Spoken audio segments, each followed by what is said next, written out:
Saya pertegas, kita semua sadar yang mempersatukan bangsa ini adalah Pancasila. Tapi kalau nggak ada Nahdlatul Ulama, Pancasila nggak ada apa-apanya.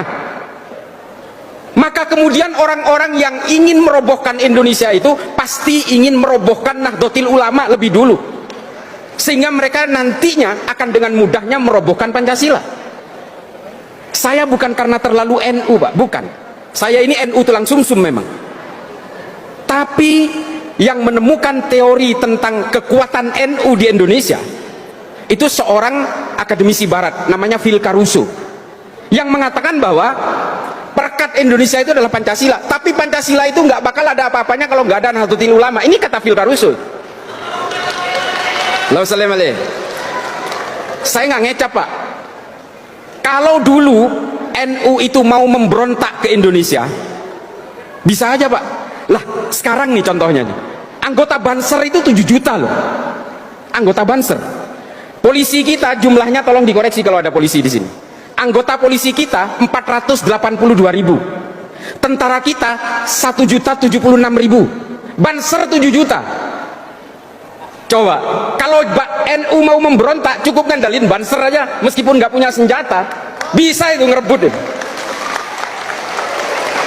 Tapi menjadi pemberontak ini bukan DNA-nya NU. NU nggak diwariskan itu oleh para muassis Nahdlatul Ulama.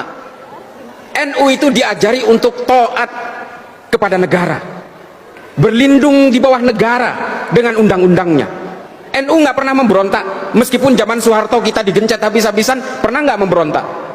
Muktamar NU di Cipasung dulu, Panser itu datang semua mengintimidasi Gus Dur, dibuat sosok tandingan untuk melawan Gus Dur namanya Abu Hasan. Tetap aja orang-orang NU itu nggak terpengaruh. NU itu dikasih badut ya susah ketawanya, dikasih macan ya susah takutnya. Itu NU itu. Makanya NU itu kalau kata orang Jawa itu ya nggak gampang kaget lah, orang gumunan. NU dari dulu digencet-gencet, Pak, dihajar oleh PKI, dibantai ulama-ulama NU dan anak-anak Ansor di Banyuwangi. Ketika ngelawan NU disalahin. Dari dulu itu selalu dicurigai. Apakah NU pernah mau memberontak kepada Indonesia? Nggak pernah. Ini mohon maaf kalau ada yang pernah berhubungan dengan gerakan ini ya. Kartosuwiryo aja ini. Kartosuwiryo kalau tidak mendirikan NII, Pak, dia jadi pahlawan. Bapak Ibu sekalian, dia penandatangan Sumpah Pemuda loh. Kartosuwiryo itu menandatangani Sumpah Pemuda, dan dia orang dekatnya Bung Karno.